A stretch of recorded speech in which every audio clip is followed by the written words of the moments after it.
What's up, everybody? This is Chris Nichols, and you're listening to an episode of the Nichols&Dimez Show featuring Alex Taylor. Enjoy.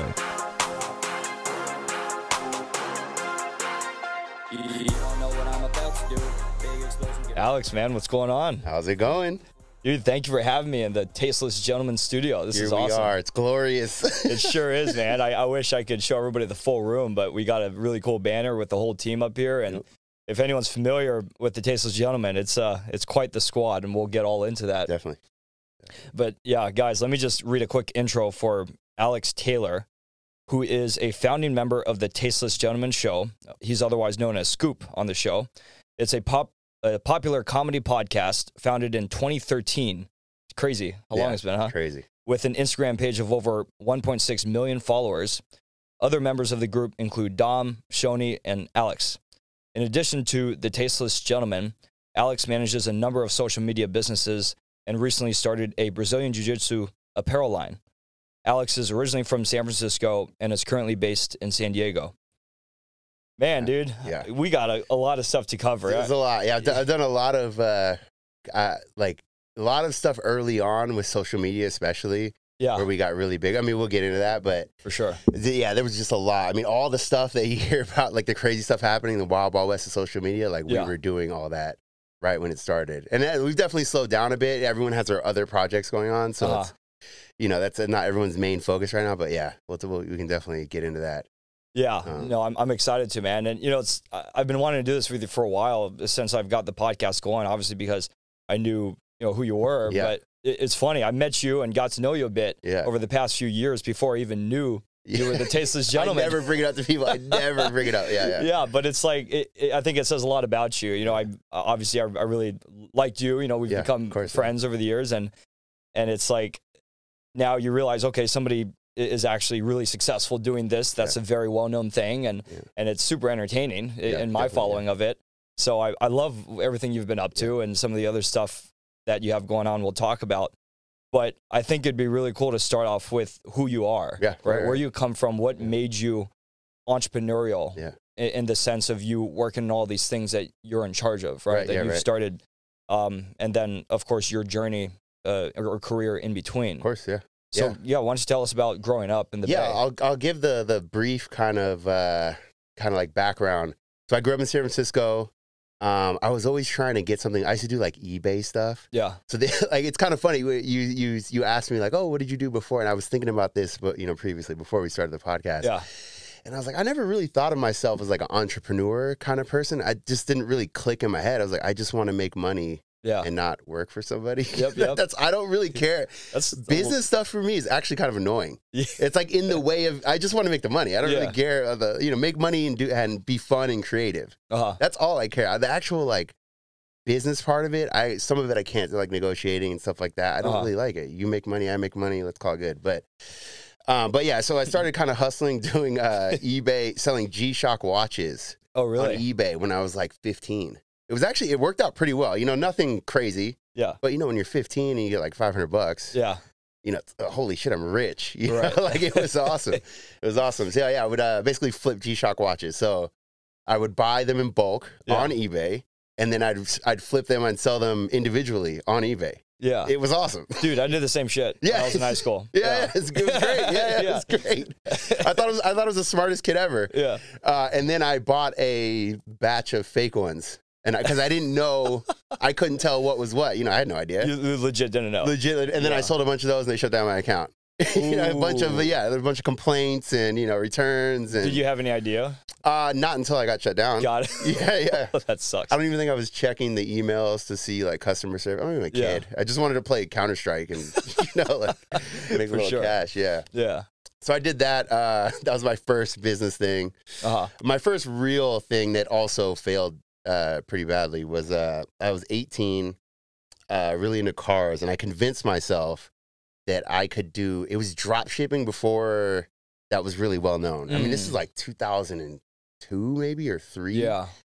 So I figured out that you can drop ship anything. I figured that, I don't know how I stumbled on this, but so my idea was to sell auto parts, like car stuff. It's like, that's a huge barrier to entry. I'm not gonna have a warehouse with rims and, you know, like, right. and superchargers. Like, that's not going to be, you know, there's no way I can afford that. Is that what you were drop shipping? Well, I was trying to. Yeah. So I got everything set up. I took a loan from my family, got everything set up. I mean, really, you needed capital to even start a website back then. Because that wasn't, you know, it's not like now where with a couple of YouTube videos and a little bit of know-how, you can actually make your own website pretty easily. I mean, that's like making a Shopify. I mean, I could have you selling in an hour. You know, I've done dozens of those now. Real. So, but you know, back in the day, you actually had to like build that thing out. So I got it all built out. I set up the drop shipping. I kind of like figured out how all those contracts works. I used to lie about who I was because I didn't want them to know I was like a kid.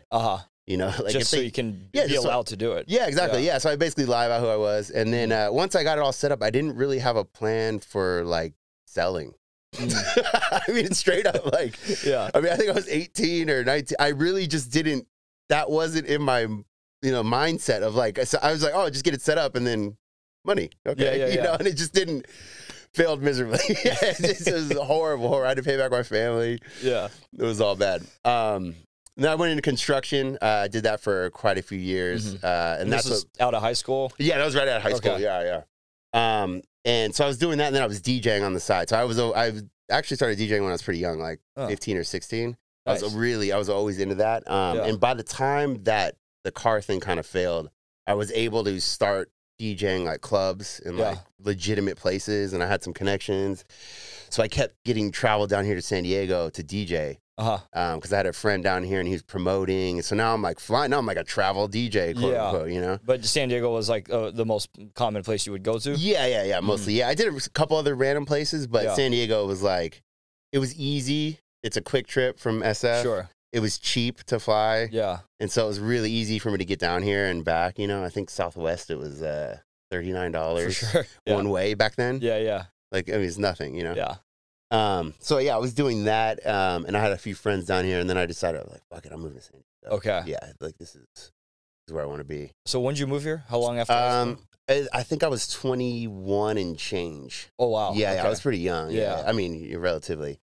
Yeah, so I was down here, and then I was still working construction. It's really hard to make DJ money if you're not producing necessarily, or if you're not number 2 or 1 or whatever in your city.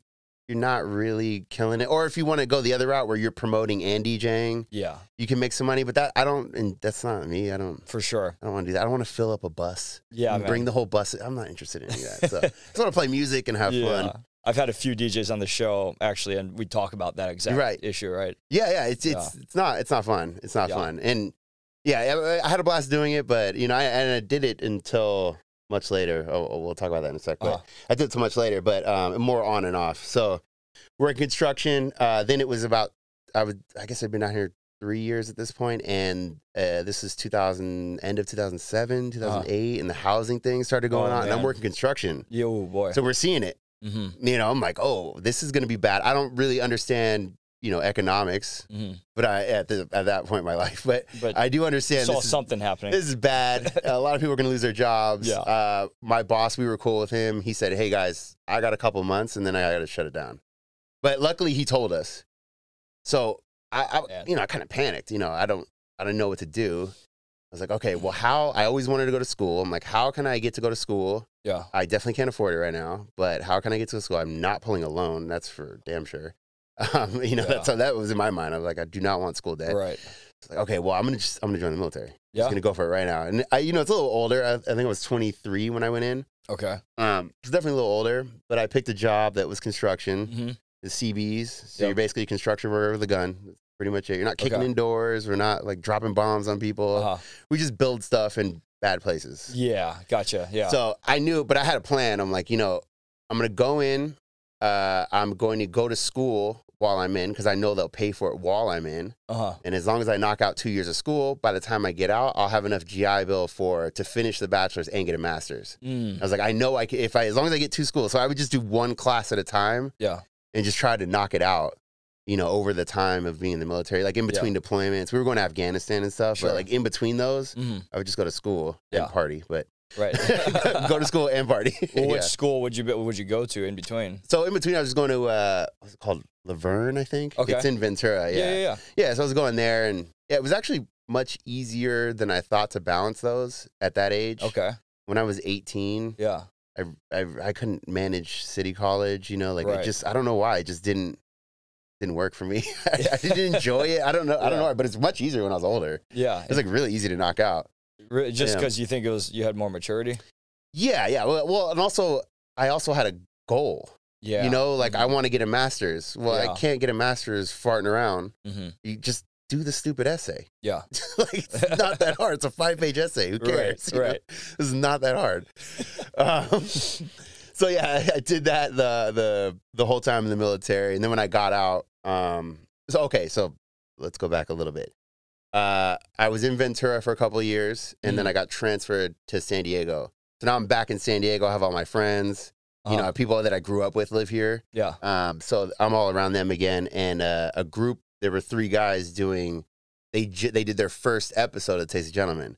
So I was with them physically at the studio, but I wasn't on the show. Oh. So I'm like physically there to kind of help out. Yeah. So the 2 other guys were DJs. Dom wasn't there yet. So it was Alex and Shoney and this guy, Bradley, who's still around too. But they did the show. I was there.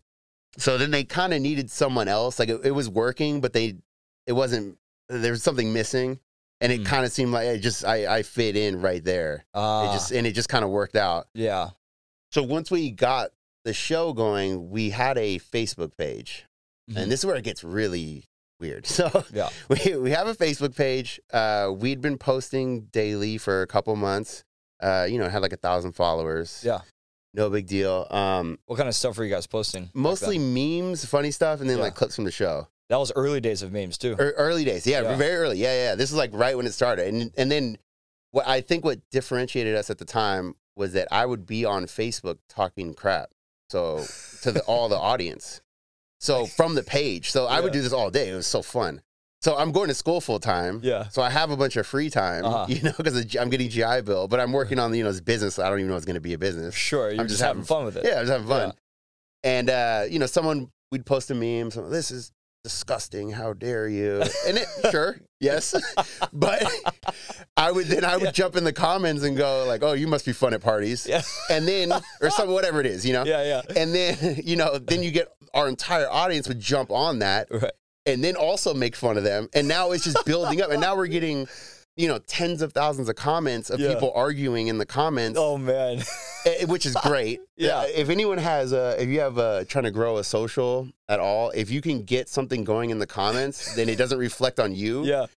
Beautiful. That's the best. I mean, if the comments triple, now Instagram thinks that it's more popular. Yeah. But it's just 2 people arguing, Yeah. Whatever. Yeah. Yeah. Cool. That's such a huge part is the comments, the volume of comments that get that's supportive by the algorithm. 100%. Oh.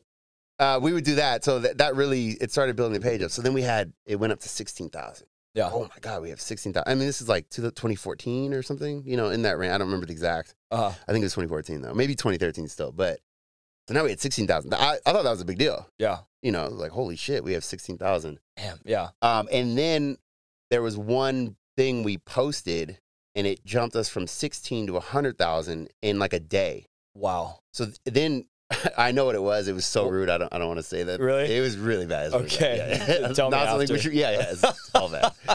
But it was one of those where, because you wouldn't get stuff deleted then. Yeah. They didn't do that yet. Right. There was really no moderation. I mean, you couldn't like. This is pre-censorship. Yeah, you're not posting like nudity, nothing like that. But if it was rude and it wasn't like racist or something, it was just like mean, they wouldn't take it down. Now it's completely different. But Got it.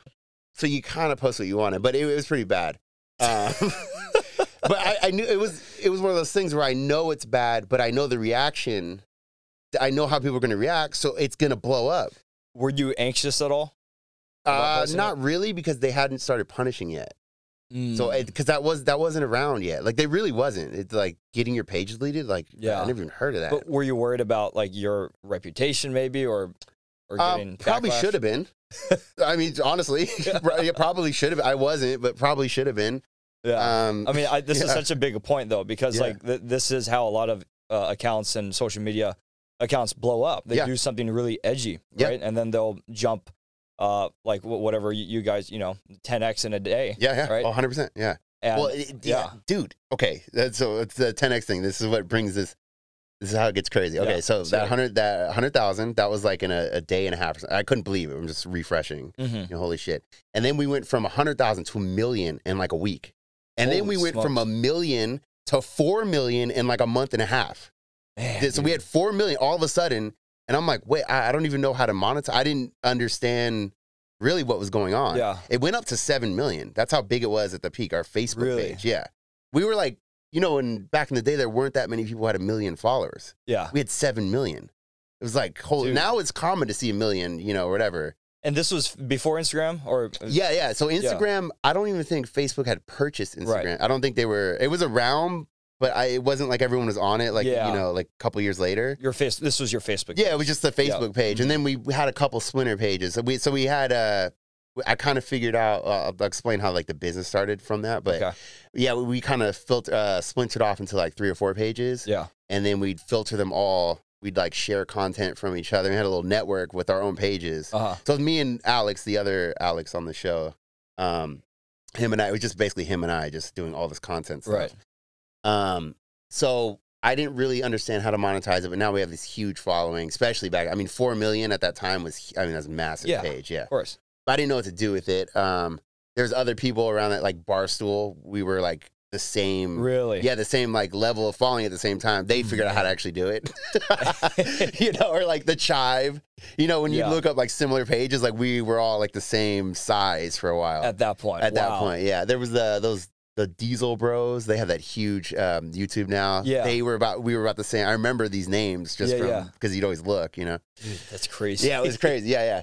So I didn't really know how to monetize it. It just wasn't a plan, but I figured, okay, let's make a website kind of like the Chive, but just like, way worse, in terms of like content, like really bad. Edgy stuff. Edgy stuff, because that's what our audience really wanted. Like nothing too crazy, but jokes that are very mean. You're not going to show your mom, Right. So we figured that out. So what we stumbled into is arbitrage, rather. So traffic arbitrage. So basically, we're sending people from Facebook to our website, and then we're making ad revenue from the website. Okay. So we stumbled on. It was kind of just by accident, like just figuring out what was, I don't know, let's make a website. What was on your website at that time? So it was basically, we had 3 meme posts, or 3 meme dumps. That's what we called them. So there'd be meme dumps of like the day, and then we'd do like best of the week. Okay. And then we had a couple writers, we had people writing articles like dating advice, but it was almost like tongue in cheek. Kind of like blog stuff. Yeah, blog stuff. I mean, that stuff worked then. It still works now, but it's a little different. But yeah, we blog stuff, and it's a lot of memes, just a lot of that kind of stuff, a lot of funny pictures. Yeah, so we did that for a bit, and it worked really well. I mean, we'd post that to Facebook, and we'd have 100,000 people on our website, like that. Damn. Like instantly. Really good funnel. Yeah, it was perfect. And the ad revenue wasn't crazy because we were posting bad stuff, but it wasn't bad though. Right. You know what I mean? Like it was making money. It was definitely generating money. But if we were I don't know, like a football page or something, it would have been great money. Are you talking about your the ad revenue from your website or Facebook? From Google, Google AdSense. Right. Okay. Yeah. So the money, sense, So the money that we're making from them wasn't high because we're in like EPM. I forget what it's called now, but yeah, we're in like a lower bracket because the content's a little dicey. Got it. But if we were doing beauty, so basically like Facebook would push them over. They'd follow you on Facebook, and then they'd get search for you guys, and that's what you mean. Okay. And we get we get one link, 100,000 people over the website instantly. We do that 3 times a day, every day, and sometimes one would really pop off, and we might have I don't know, 80 or maybe more, like at one post, like 150,000, 200,000 people that instantly go to the website. Wow. Yeah, it was really weird. So we did that for a while. So I think that was about 8 months. We were late to that game, but I think we did that for about 8 months. Did pretty well. And then Facebook completely cut that off. Really? So it wasn't just us though. This is like an actual, like, this kind of changed e-commerce, blog stuff globally. There was an article, I can't remember the name of the article, but there was an article where Mark Zuckerberg talked about that, where he was like kind of pissed off that all these people were making money off platform. Yeah. So he basically made it where you have to stay on platform. Okay. And then killed this link model that a bunch of people had. Yeah. They killed it overnight. So our ad revenue, you know, I don't want to say the number, but it was like high 5 figures every month for that. Yeah. It wasn't, so it should have been more if I had known if I had known what I know now. Yeah. We could have been making, you know, $500,000 a month or something. Wow. But I just didn't know. I really didn't know what I was doing. Sure. Yeah. But I think that transition by Zuckerberg was the reason why I was confused in the question I just asked you. Yeah. Oh, right. Where'd you make your money from? Facebook or, you know, oh, Google, you're right. Right? Yeah, exactly. Because that changed. Yeah, it changed. Yeah. So it basically went to zero overnight. I don't know what to do. I'm like, I'll make t-shirts. I guess. I don't know. So I was like, I guess that'll work. I don't know.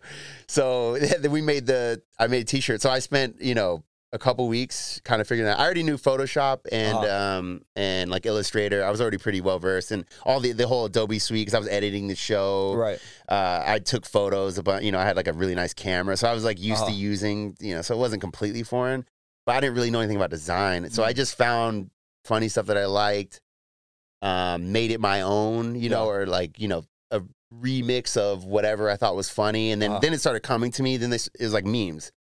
Started making sense, you know, and I'm like, okay, that'll be fun. We had some great t-shirts, you know, parody t-shirts. Yeah.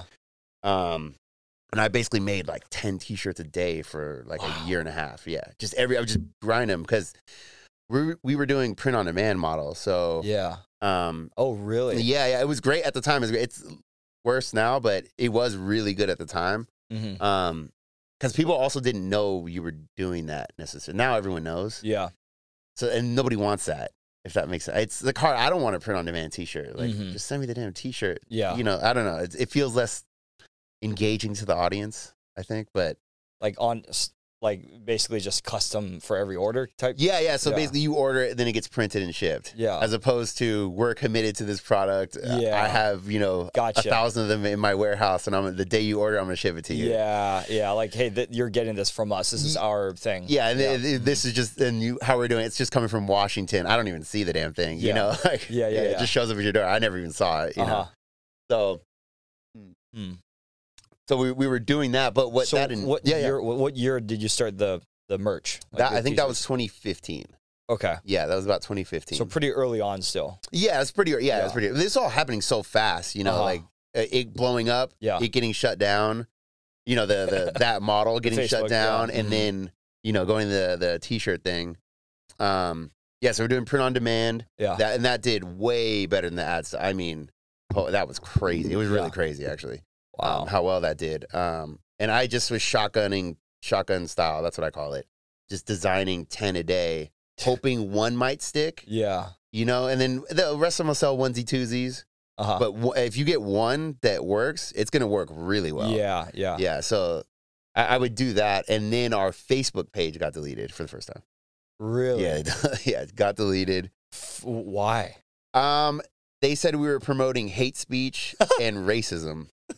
It was crazy. And this was around that time, like 2015. Yeah, and the thing that was funny is we really toned it down. Yeah. Now we're making money, and I'm like, all right, let's protect the golden goose here a little bit. Man. Yeah. But then your target on your back gets that much bigger. Oh, right? for sure. Yeah, for sure. So we got deleted. Me and the other Alex, we hounded everyone we could find because there's no way to really get it back. Yeah. We started hounding people on LinkedIn. I mean, hitting up everybody. I don't care where you worked in Facebook. You were getting a message from me. Oh, wow. Oh, I was just like... So you were going after the Facebook employees. Like I mean, like super nice. You know, not like mean or anything. I was just like, I really need help. You know, our page got deleted. I don't know who to turn to, you know, and I just totally, you know, my kids, just like making shit up. I just need them to see it, you know, like, hey, somebody, like, because there's no recourse, right? For sure. So we finally got a hold of somebody, and then we had to sit down with the lead attorney at the time for Facebook for like their content side. It was like the lead attorney and a VP. Mm-hmm. Holy shit. Like this is happening. Yeah. Had a phone call. Our buddy who was an attorney, he was on the phone call just so he looked more like official, you know? Yeah. He didn't really know what was going on, but we have an attorney. So, for sure. Yeah. So it was funny. So we're explaining to Facebook how their system works and they have no idea. Oh, man. It was the craziest thing. Yeah. So I'm telling them we don't know what was taken down. So how can we correct our action? Because they didn't have that before. So now when something gets taken down, they show you what it is. Yeah. They didn't have that before. So we didn't, you just like, oh, a post from 2014 was deleted. Wow. I've posted 10,000 times since then, you know, like what was deleted? Man. How can I fix my behavior if I don't even know what's going on? Yeah. So the lawyer, she basically had no idea what I was talking about. And then the VP was like, actually, we need to bring this up. You know, we'll talk about this later. They kind of freaked out because I think they realized that there is an issue here. They were out of sync. Yeah, that they need to fix this issue. Yeah. That phone call ends, I don't know, 48 hours later, our page was back. Unreal. They didn't say it. They didn't, nothing. I just could access it again. Yeah, it was just there. I just went on Facebook one day, it's there. The craziest thing. And then it got deleted again a couple of years later, but same thing. I think they just gave it back so we'd go away. Yeah. And then they took it again. And then that time was final. But ooh, wow. For Facebook, though. For Facebook, yeah. By that time, we'd already grown the Instagram to quite a bit. I think it was over 1 million at that point. Okay, so was that before the acquisition then? Before the acquisition? So when Instagram became under Facebook? Yeah, right. It was after. It was after. Okay, so my question is, why did you get your Facebook page permanently banned and nothing happened to your Instagram, which still is today pumping at 1.6 million followers? I think it's because the stuff that was getting deleted was quite old. So I think what they started was they started that program of like actually deleting things. You know what I mean? And then the stuff that we're getting is from like 2 years ago. Yeah. And we never deleted it because there's so many posts. And that system wasn't around when we were posting that stuff. Right. Mm-hmm. And to be fair, I mean, we should have gotten deleted. I'm not pity party. I mean, there were some pretty bad things on there, especially for today's standard. Sure. I mean, holy shit. Yeah. So, yeah, I mean, for that standard, that was the edgy boy period of the internet, kind of. Like, for then, it wasn't that bad, but for now, totally. I mean, I get it. Yeah, so not complaining. Wow. But yeah, by that time we'd already had the Instagram. I think it was over 1 million or maybe even more at that point. Yeah. But it's harder to grow. It was harder to grow on Instagram than Facebook. Really? It's like TikTok now. Yeah. You can get a 300,000 follower TikTok with a couple of good posts. Yeah. Right now. You can't do that on any other platform. Yeah. Well, you said you had way more followers on Facebook. Like, what was it, 7 million at its peak? Yeah, peak. And then with a bunch of splinter pages that had hundreds of thousands. Oh, wow. And then we were filtering them all back to each other. Yeah. Yeah, that's brilliant, man. Yeah, and you guys just hit it timing-wise. It was literally perfect timing. Yeah. It was just like the couple of good decisions that were on accident and timing. That's all it was. Yeah. Man. So if I did that today, if I did the exact same thing today, no way. Yeah. No way it could happen. Yeah. So it really started as something fun. You were kind of in the background, then you joined in, and the whole time, like, what was your role from more of a day-to-day operations perspective throughout those years, 2013, I don't know, and until more recently, right? Like you said, you were editing everything. Yep. So you were doing all that. So you were one of the key members of the team. I was doing everything business-wise on the back end. I was doing that pretty much by myself. Besides the content posting, I shared that responsibility with somebody else. Mm-hmm. I handled the t-shirt store by myself until it got too big for me to do it by myself. So we had to start getting some employees, but especially with customer service, that got crazy. I just couldn't do it. I mean, I had to realize really quick, like, you have to let go of this stuff. Yeah. Like, you're actually bogging your whole life down, let alone the business. Like, you're kind of screwing your life here with how much time you're putting into something that can be farmed out. Yeah. Like, wake up, dude. Like, for sure. I mean, we all do it because you don't want to give over, you don't want to give over the reins to somebody else for them to screw it up. But it's like, you're screwing it up right now by not giving it to somebody else. Focus on the thing that makes money and stop. This is not, I mean, customer service is very important. It's very, very important, but it can be taught to somebody else. Yeah. That's not like, your design or I'm talking to myself really, but like your design and vision for the company and making the content, that's what you should be working on because that's what makes the company bigger and better, not customer service. Like, that's huge because this is the idea of getting comfortable to delegate and learning how to outsource, because many entrepreneurs, and something I struggle with is you like to have full control over something. For sure. Right? For sure. And you can't do it if you're going to scale. You literally cannot. You cannot. Yeah. So actually, I had 50 employees at one point, not for Tasteless Gentlemen, but it actually all comes together. Yeah. So yeah, after the t-shirt thing, one of the companies, we're in the middle of this t-shirt thing, and I started having employees and stuff. And one of the companies that we worked with in like a roundabout way, their CEO hit me up, and he had 5 brands. Yeah. And he was like, hey, I want you to come work for me and take over all these brands for me. And I'm like, well, I got, I don't want to leave my guys and what we have. Yeah. And he's like, well, we'll just kind of, I won't take any ownership of your company, but bring it in. I'll help you. Just bring it under the umbrella. We're not signing paperwork. He's not like, getting the company or anything. Right. But he's like, I'll help you out with some of our customer service. And, we'll get you linked up with these people. As long as you run these brands, then we'll help you run yours. Mm-hmm. And it worked. I had it was basically a parallel, like a transition to, but way higher. I mean, there was like 75 employees there. And all of a sudden I'm like, holy shit. So that was basically your parallel to getting to manage all these other social media businesses. Yeah. So I went over there, took over 75 people. Wow. Full teams for everything, customer service, design. Wow. I was still doing some design stuff just because I enjoy it. It's really fun for me. But I mean, we had artists and, videographers and like full, 30 customer service people. Like it was just like a serious operation. Right. And all of a sudden I'm totally in charge of this whole thing. It was a very strange transition, a little scary. Yeah. But super exciting and fun. Yeah. Yeah, it was awesome. How many accounts under management about?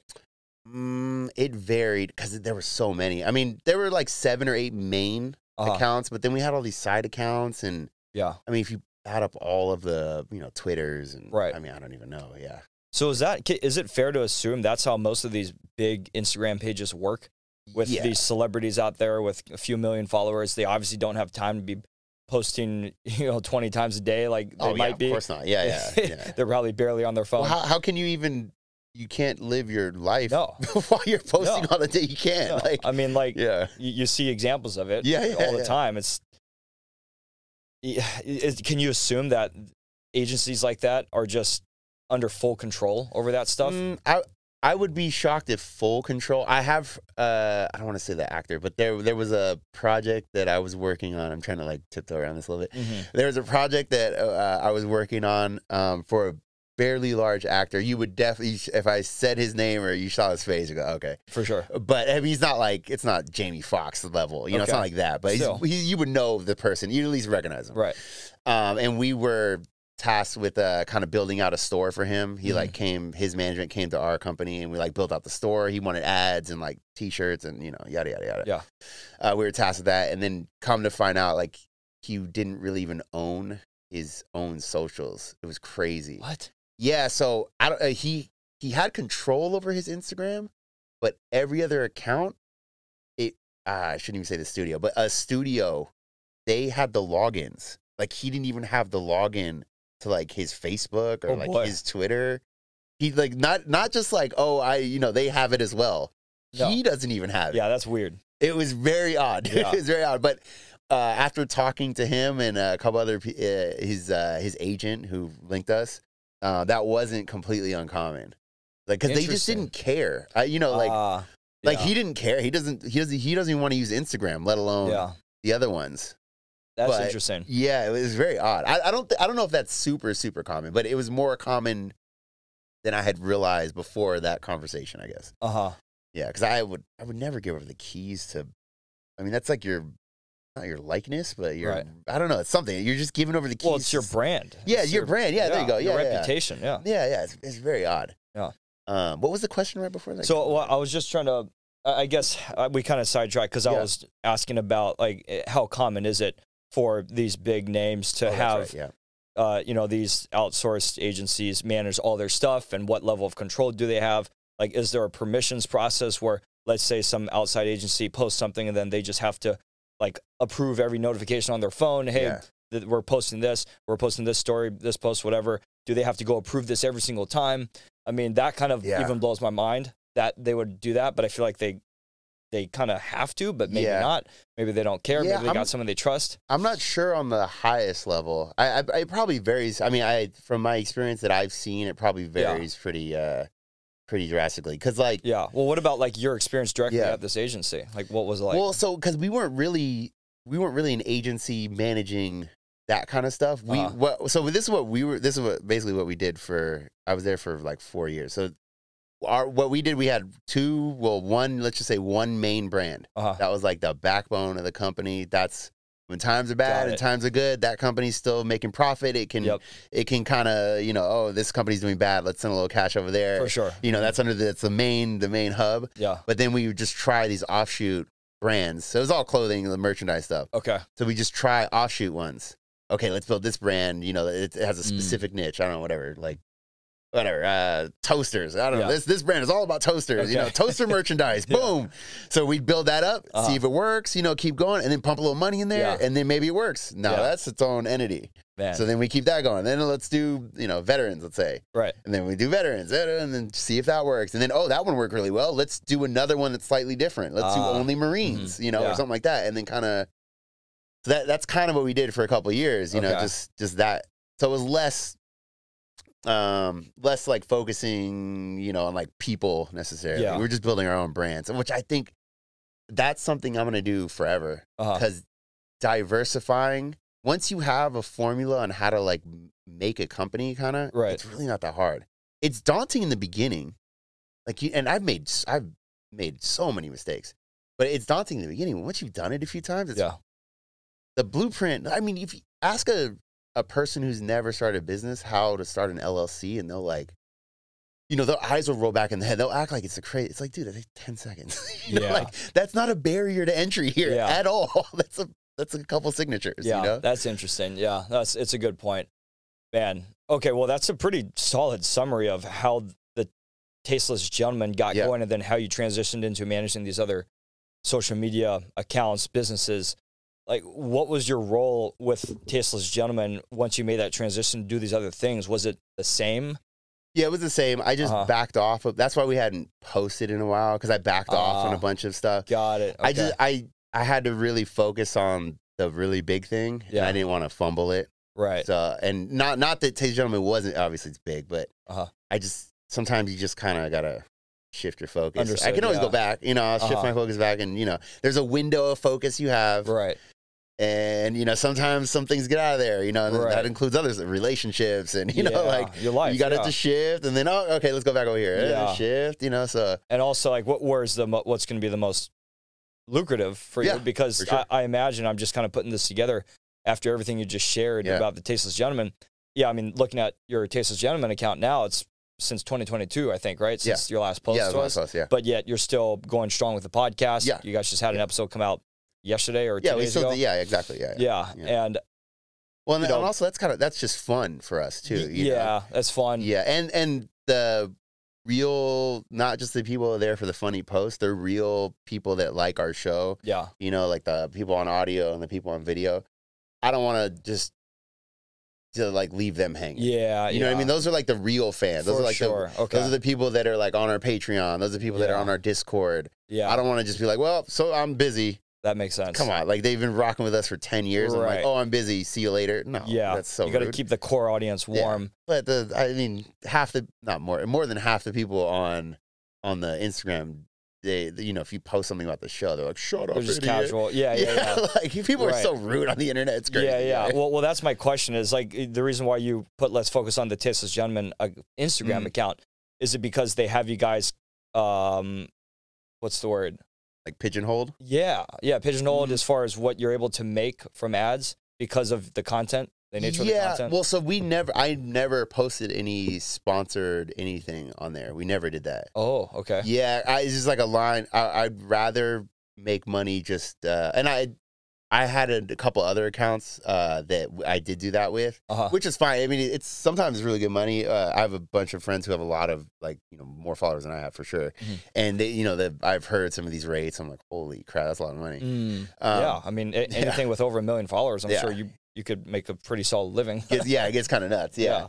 But we never did that. My thought was, once you start doing that, I mean, it could be wrong too, but I just feel like once you started doing that, you get seen as something different, and it's. I was like, I'd rather just make T-shirts and hey, buy this from us as a or hoodies or whatever. We made all kinds of flags and stuff, but like a sellout, maybe. Yeah, sellout. I don't. It just felt kind of gross.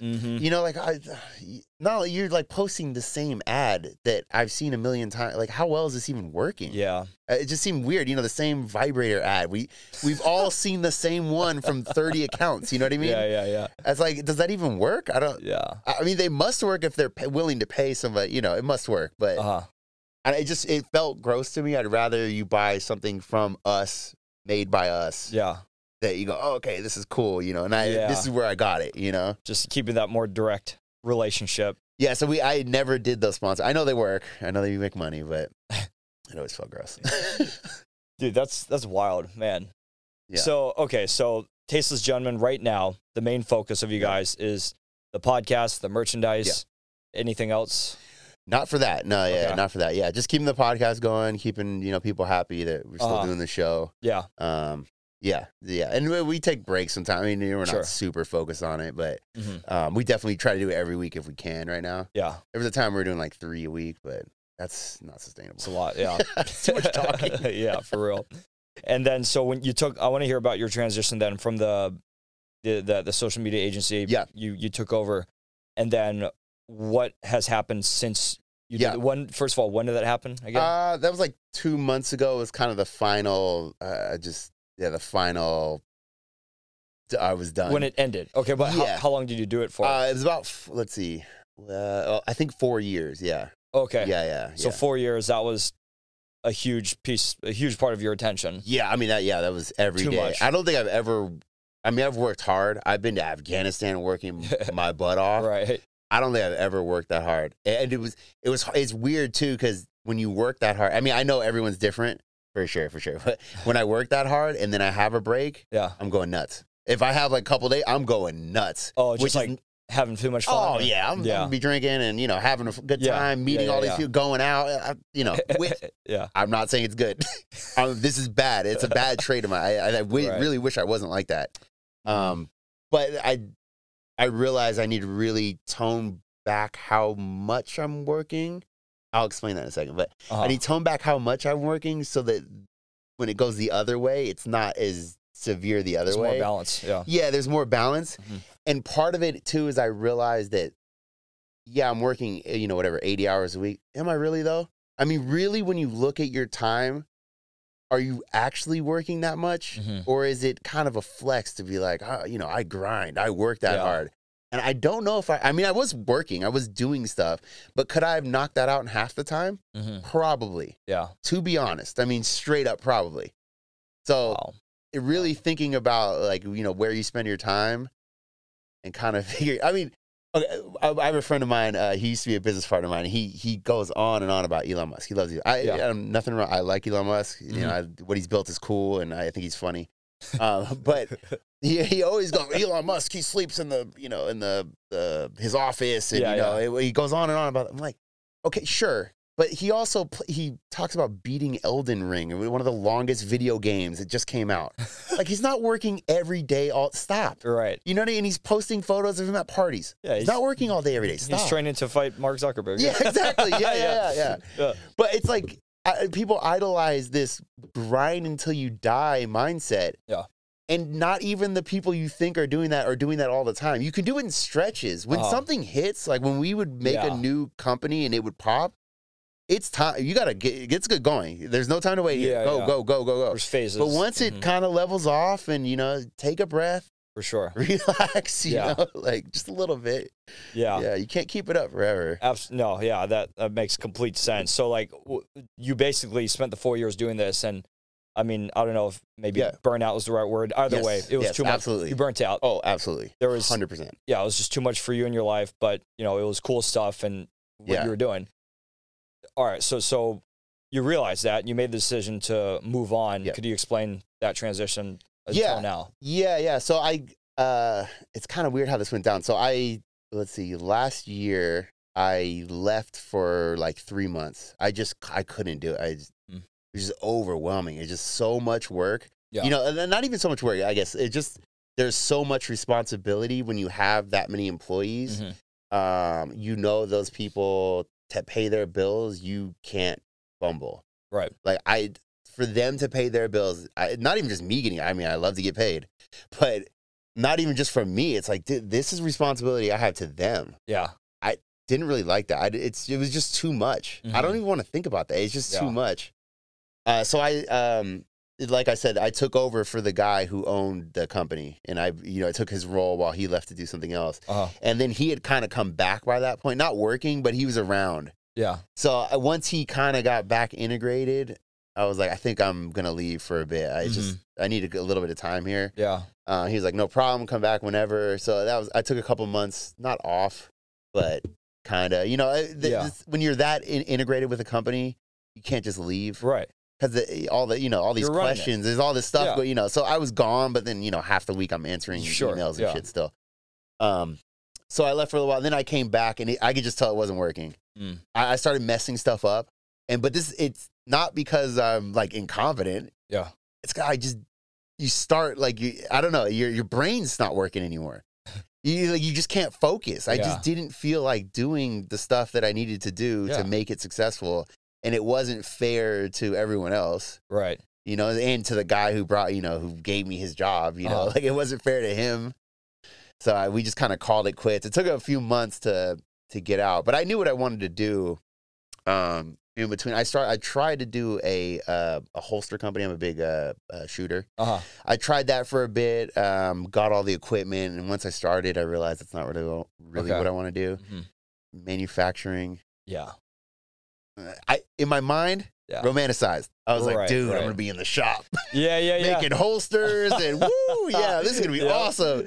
Did it for a few months. Let's sell this equipment. Get me out of here. Man. Back to a computer. Wow. So you made a big investment and then pulled out. It wouldn't blow your hair back, but it was an investment. But it wouldn't for sure. It wouldn't. I was in somebody else's shop who's a friend. Yeah. So it's not like I bought a shop, or it wasn't like that. But after a couple months, it just it wasn't hitting my heartstrings. I don't know. Okay, gotcha. Yeah. So then I was like, well, I had my secondary thing was I wanted to make a jiu-jitsu company because I've been doing that for years. Yep. I was like, I want to make rash guards, and if you don't train, it's like lycra, like for sure. Tight, yeah. So I want to make to wear. Yep. Gis, it's like kimono thing that you wear when you do jiu-jitsu. So I want to make that stuff, hats, and all kinds of merch. So it's basically the same thing. I've been, I've spent years sourcing stuff from China, and like I've done all this, that kind of stuff. So you know how to get something like this going. So easy. I mean, it's funny because it's just so easy because I've done it so right before I left. I mean, we did 80 products from scratch, brand new from overseas. I did that in like 4 months, almost by myself, like designing most of them. Yeah. Getting them made, getting them to my house, testing them out, make sure everything works, and then sending them off to get actual production. For sure. So that stuff's really easy for me to do now. So I'm basically doing that, but just for myself.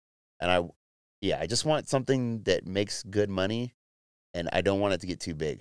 I know that sounds, the mindset people are like, That's so interesting, man. Yeah, they're like, scale it to the moon at all times. Yes, but dude, that's so interesting. And I think this might lead to a question I ask everybody at the end of the show. I'll save it. It's the entrepreneurial life hack question, but we'll get to that in a bit. Sure. Before we get there, I just want to try to summarize, since we're kind of on this tone right now, the challenges that you've experienced throughout all these different places, right? You've talked about a lot of them already. Yeah. As far as just taking on too much on your plate, and then it burning you out to the point where you're no longer at your best. Yeah. And then not only are you doing yourself a disservice, you're doing the people who work for you a disservice, or the person who gave you the opportunity a disservice. And your future self. You're doing your future self a real big disservice on a bunch of levels, financially, health-wise. Like you're doing your you're really jacking yourself for the future. Exactly. I think it's not taken into account enough. It's like you don't want that person, the future you, to be disappointed in your current self, and it's really easy to do that. It's a bummer. You go to is there a way that you can summarize what those challenges were? You can pick a specific time or a general answer to that. I guess kind of generally, but choose your partners wisely. I've had some good experiences. I've had some really poor ones. I think we kind of touched on this earlier, where I'll kind of just do everything. It's like isn't there some joke like it's like I think it was in The Departed, where what's his name? The relationship in I can't remember the actor's name. Matt Damon, maybe. Okay. And he looks at the girl and he says, "You're going to be the one that has to leave because I'm Irish and I won't be able to do it." He's like, "I'll just ride this ship till it's done." Right. And I'm kind of like that, where I will, if the business relationship is not where, I'll just do everything. Yeah. I mean, I'll like, hey, what's going on? I'll talk to the person, but I'll still, whatever I got to do to make it happen, I'll just make it happen. Yeah. And it's really choosing your partners like appropriately, not just your friends. Mm-hmm.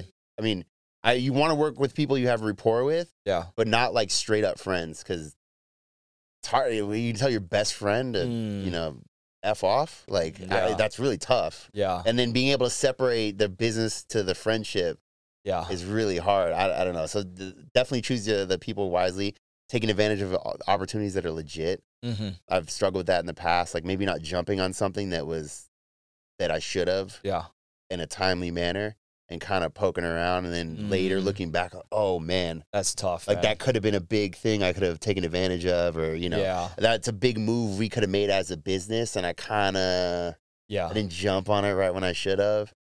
Wow, dude. It's just interesting you say that, because this was like a huge topic that I talked about with a recent guest I had, Pete Lemke, owner of Dropkick Brew. Yeah. And he was talking about how important the importance of selecting partners, and how he does that. It's like a marriage, man. You know. Yeah. I should definitely listen to that, because I need help with that. I think for a while I'm not going to take on anybody for a while, unless something like crazy comes up. But I'm going to avoid that for a while. I really don't like arguing. I really, really don't like arguing. It's just stuff can get handled without arguing. Right. There's I've had a business partner that just he wants to have a blowout argument about everything, and then we're all good. I don't like doing that. It's exhausting. I don't want to argue. Mm-hmm. Let's figure it out. And another thing too, I was going to add to that, is not making rash decisions. So like taking advantage of opportunities, but not making rash decisions. I've dealt with this a bunch, where just, you know, one of these scenarios where we had an argument with a supplier. Mm-hmm. Someone, one of the partners there, sent an email to the supplier, blew up the whole relationship. Oh boy. It's like, dude, yes, they're in the wrong, for sure. But he sent the email back like this. Like, you didn't even think about what you were going to say. Just relax and he's yelling at me, you don't relax, you attack, I'm like, no. Man. This is business. This is not, like, dude, you won here, but now we have to do all this other work. Like, oh, you won. Good for you. That's tough. Yeah, so those have been the biggest challenges. I mean, I know that's all kind of related to partner stuff, but it's a big one, man. Yeah, it's a good answer. It's really big, dude. It's really big. Yeah. Wow. Man, well, that's just more reinforcement on that point. And selecting your partners. Like, then how do you? Okay, so can we just quickly talk about the right way to do it? I mean, I know people get into, and this is kind of your case, people accidentally get into business with their friends. Something gets popular, blows up. They're doing something for fun at first. Or sometimes people intentionally try to start a business with their best friend or their, spouse or whatever, and I don't know. It's up to them, right? They know their relationship best, but I tend to be kind of weary about that scenario. What do you need to look for up front, whether it's a close friend of yours, a spouse, or someone you just have a casual relationship with? What are the most important factors to look for up front? 100%. I already know the answer because I've dealt with this a few times. Yin and yang skills. Okay. So skills that I possess a certain skill set. That person does, and they can overlap a little bit, but they shouldn't be completely overlap. You know, let's just, I don't know. Let's say we start a company, a design company, I don't know, whatever. And we're both, very talented designers.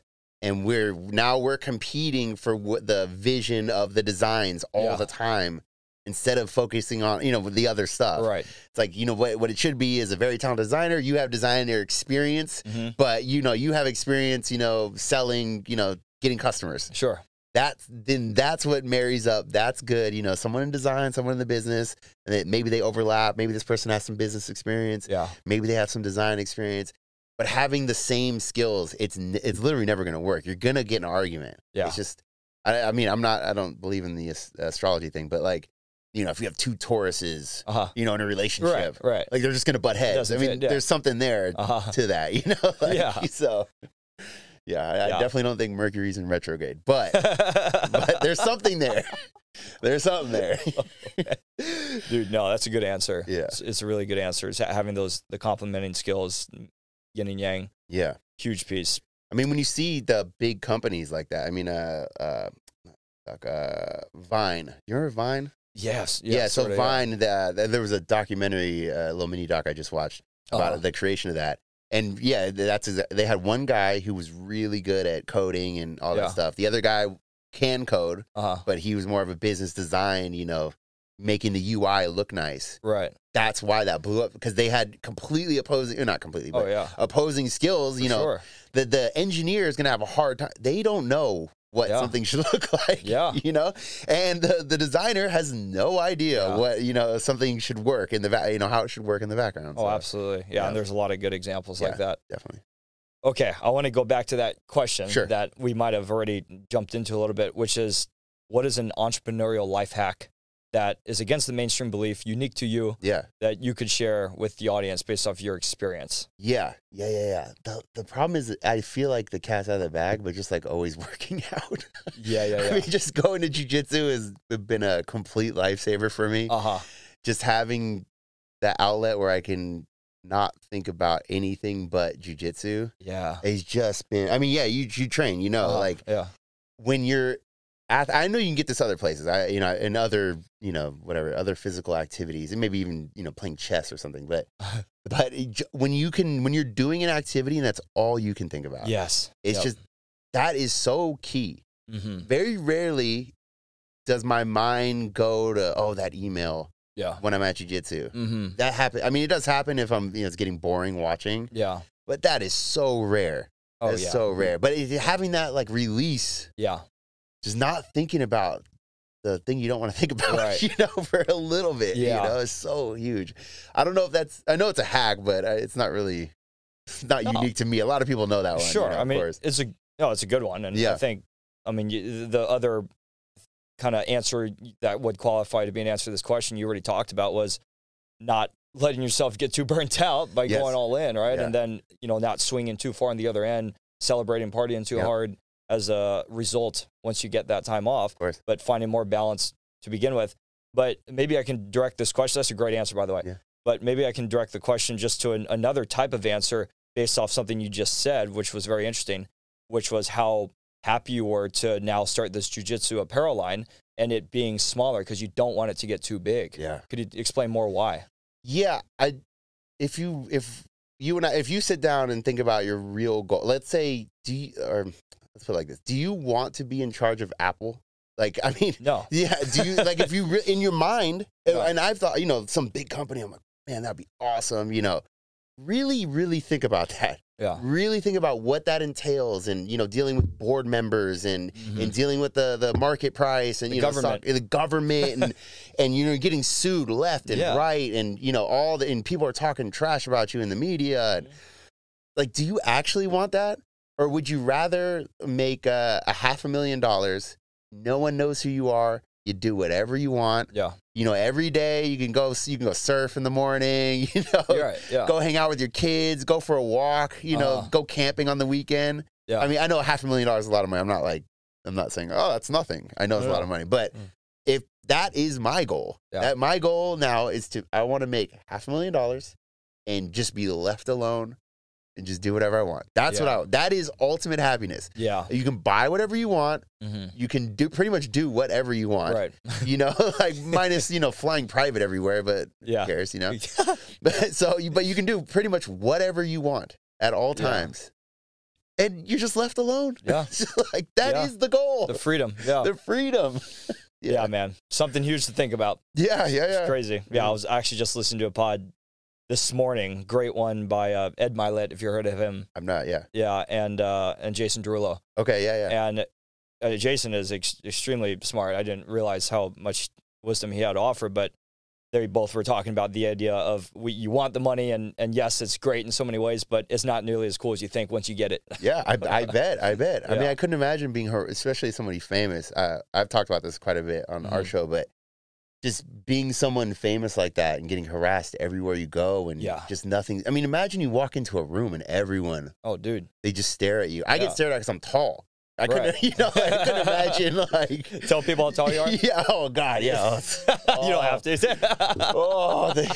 How's the air up there? Like, brother, I have heard that every day since I was 16. Can we not? Yeah. But that's funny. Yeah. So I think really, it's a lesson that I want to teach myself is just like focusing on what you actually want, not what you think you need. And being ultra famous sounds cool on the outside. Yeah. No. What are you, like 6'9"? No. I'm only 6'6", but yeah. Really? Yeah. I wear high heels a lot, so. Yeah, that's what it is. That's what it is, yeah. Well, we are in that day and age. Got the stilettos on. Okay, man, dude. Well, this has been great, man.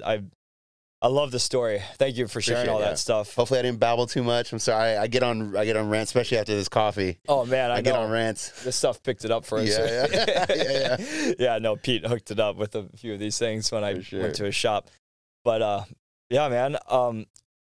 Is there anyone that you have in your network, someone in mind that you would recommend I have on the show? Just it's a pretty broad range of entrepreneurs as far as the definition. But I'm just looking for people fascinating who are building something that's cool or who have built something really cool. I actually have a good friend of mine, Eric Sire. He's a photographer, and we used to go shoot photos together all the time. And he has a pretty big following. Yeah, and he's an awesome guy. And just watching him hustle from, I shot his wedding. Actually, it's hilarious. But watching him shoot random photos to then like going on tour and doing like. Doing everything at Petco, whenever all these people coming to town, and he's the guy, Okay. Yeah, he's an interesting guy. Sweet. Well, I'll follow up with you, get in touch with him. Yeah, definitely. Thank you. Yeah. All right. Well, how can where do you want to direct people online? Obviously, the Tasteless Gentleman account. Stuff. If you like jiu-jitsu stuff, if that's your thing, Jungle Athletic Company, JNGL. Okay. JNGL. Okay. Yeah, .com. It's on the hat too. Hell yeah. Oh, nice. Okay. Yeah. So check that out there with gis and all that stuff we'll be releasing soon. So just jiu-jitsu stuff right now. Just jiu-jitsu. Yeah. Yep. So the goal, we didn't talk about on the show, that the goal is not just that. I want to branch it. We talk about diversity. Yeah. Diversifying rather. Yeah. I want to branch out into a bunch of stuff, but really got to focus on a niche first, and then kind of, I want to get in other MMA stuff. Yeah. I love golf. I want to get golf stuff. I want to make wetsuits. I want, there's all kinds of stuff I want to make. Wow. But okay. Got to start small. Sure. Yeah. Man, okay. Well, geez, we could have done a whole show on that. Well, that's exciting, man. But yeah, okay, JNGL. Yeah, Jungle. Yeah, sure. Jungle. And the Tasteless Gentleman. Anything else online? Nope. No, that's it. Yeah. Pornhub.com. I'm just kidding. I'm kidding. Sorry. How to get one tasteless joke in there. I love it. Man, well, Alex, dude, I appreciate you sharing all this stuff. This is super fun. I'm excited to see what's up with Jungle, man. Yeah, I need to get some stuff myself. Yeah, it'll look good. I'll give you some rash guards. You'll be excited. The quality is top. No, seriously. Oh, hell yeah. I've gone through like 10 suppliers. Dealing with that issue is just nightmare, but I've gone through a bunch of them, and finally I got the perfect one. They are about as high quality as I've seen in jiu-jitsu. So I'm excited. Yeah, that's awesome. Good. Yeah. Hell yeah. All right, Alex. Good time today, man. Absolutely. I'm stoked to see what's next. Cool. All right. Later. Bye, everybody.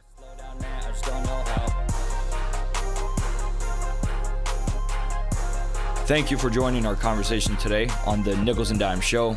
Please check out and follow my podcast Instagram at nicholsanddimezshow. I'd love to have you subscribe to the show on Apple Podcasts or Spotify or YouTube. You can also find it on my website. I welcome and encourage any feedback you can share in the reviews so I can continue to improve and develop the show. Thanks again, and see you next time.